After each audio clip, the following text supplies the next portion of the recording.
Well, everyone, the Samsung Galaxy A20 is one of those devices that came out a few years ago. Actually, when I say a few years ago, I mean 5 years ago. And I will definitely tell you, this is a phone that probably is not worth buying in this day and age anymore, but it still is a very interesting device that I still like looking at and kind of talking about because it kind of showcased, even back 5 years ago, the amount of power and capability Samsung was able to kind of throw in inside of their super budget tier devices. Now, if you want to pick up some Samsung phones, I would recommend buying this year. Links will be down in the description. Get them from there, and you can help support the channel at the same time. Now, starting off with the outside of the Samsung Galaxy A20, on the front of this particular phone, you can see that we are getting a 6.4-inch Super AMOLED display. It's a pretty good panel. You know, I've always felt like it was a good panel when it first came out. It was 720p, and when I say it's a good panel, I mean it's a good panel for how old and cheap this phone was at the time. In 2019, for a extreme budget phone at the time, this was actually not that bad priced of a phone, and this was not a bad panel for that price. Clearly now, if you're trying to go and buy a panel like this, it would not be that great. Like if Samsung were to release this panel, even on their latest like Samsung Galaxy A15, I feel like it really wouldn't be that good of a panel. And now you can see they're putting in like 90 Hz 1080p displays inside of their A15s. Their A20 at that time, for a 720p, AMOLED to Super AMOLED display at that time, it's actually pretty interesting considering this was the cheapest phone. And on top of that, it was an Infinity U display. So you were getting their Infinity V, whichever one. So it was a, little bit of a hole punch around it, a little bit of bezel at the bottom, but not anything super crazy. And it's insane that when you look at a phone 2 years before this, like the Galaxy S8, that phone screen could arguably, was definitely better than this one, but it's interesting. You look at the design of this one and that one. This one actually probably had less bezel on it than the Galaxy S8, which was just 2 years old at the time, which is actually pretty crazy. It's standard 60 Hz, so nothing super crazy going on there, but still it's a very good looking panel, I would say, for this type of phone, but it doesn't really look that good anymore. On the bottom, you're basically getting a USB Type-C port. On the bottom, you're getting your standard charging port, which is perfectly fine on this type of device. You're still getting a headphone jack, but you are getting a microSD card slot on this type of device, which is actually very nice to have. Once again, I love having expandable storage inside of my devices, and I love getting them on these devices too. So that in and of itself, once again, is another very, very cool thing going on for this particular phone from that particular perspective as well. Now, on top of that, on the back side, you're getting that standard type of styling. So again, it's not anything super crazy here. It's basically what you'd expect. And I do think with this type of device, it looks, fairly good. Now it's a plastic back, so keep that in mind. Again, it's not anything like super insane that we haven't already seen before, but a plastic back I think is perfectly fine for the most people. And I do think for the most part, like I mentioned before, you're probably going to be okay with this type of build quality. And I will tell you, there's a lot of things to keep in mind when you're getting a device like this, because as always, when you're getting phones like this, there's always probably going to be some sort of like issues, and not necessarily issues, but problems that you're going to be experiencing that a lot of other devices may not experience. And the thing I will tell you about the Samsung Galaxy A20 is that for a budget phone of 2019 outside, looks pretty decent, but for a current phone, really is not doing too well. It's missing things like wireless charging. I don't think there's any USB-C on this iPhone, on this Android. There's also like, no 120 Hz or 90 Hz displays. And it really doesn't look, it doesn't look that bad, but there's obviously some things missing out on this phone that a lot of phones basically have nowadays. So that in and of itself is another very, very big, important thing to keep in mind with this particular device.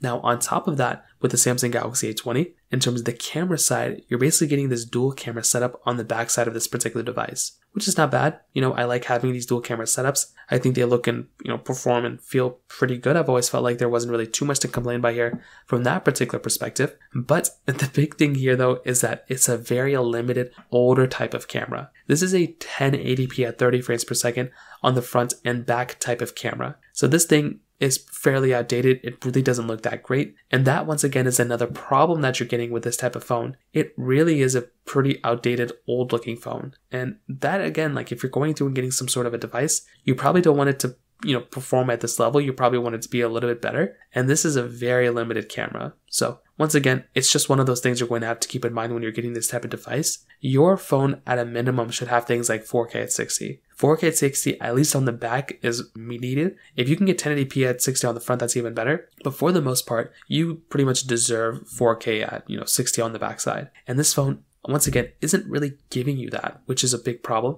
And I would say even back then in 2019, that was probably one of the biggest downsides with this particular device too, was the camera. It's always been the camera on these A devices. Anytime I go and get some sort of A device camera, it's pretty much almost always a problem with that. So Again, I don't want to sit here and say it's like the biggest deal in the world or anything, but it can be kind of a problem for some people out there. So again, a phone like the Samsung Galaxy S8 is going to be giving you a significantly better camera than this particular device, which honestly says a lot sometimes. So from that side, that kind of covers it up here as well. Now, beyond that, you're also getting a pretty decent, I would say a software experience of that time at that moment. The crazy thing is going on with this particular device is that you are actually getting, like I said before, a pretty interesting type of software layout. So it was, One UI, so it was not stock Android or anything like that, which again is not a big deal, but it is just one of those things to keep in mind.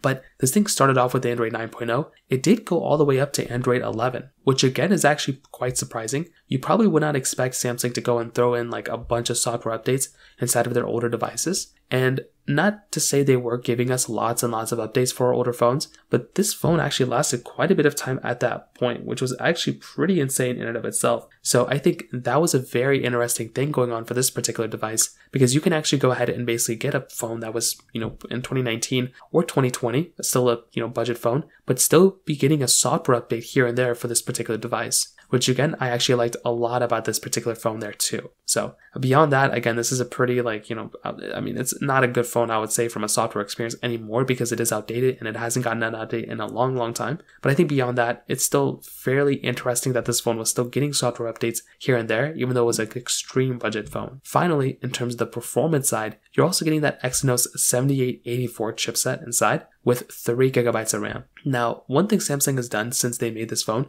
is that they've given us many more tiers for their particular devices. So now if you're going through and if you're buying something like the Samsung Galaxy A20, you will basically see that this particular phone is going to be, I would say, a little bit different than their current A series, because you can kind of spec out your, RAM and all that stuff a little bit differently. But I will tell you, with the Samsung Galaxy A20, it's a very interesting phone when it comes down to the performance side. Like I think, it's still a decent performing device. And I do think like if you're going to go through and buy some sort of a device from that perspective, I do think it's going to be giving you a pretty good experience when it comes down to that side. Again, it's not the biggest deal in the world or anything, but I do think it's a very okay performing phone for how old and cheap this phone was. Beyond that though, this phone really is not worth buying anymore, and that's just kind of what ends up happening when you're getting devices like this. So overall, what I'll definitely tell you is the Samsung Galaxy A20 probably is not worth buying anymore, and I don't think it was worth buying in the last like 2-3 years. But I will tell you, if you're in the market and if you want to buy a cheap phone, there's so many more ones that are available.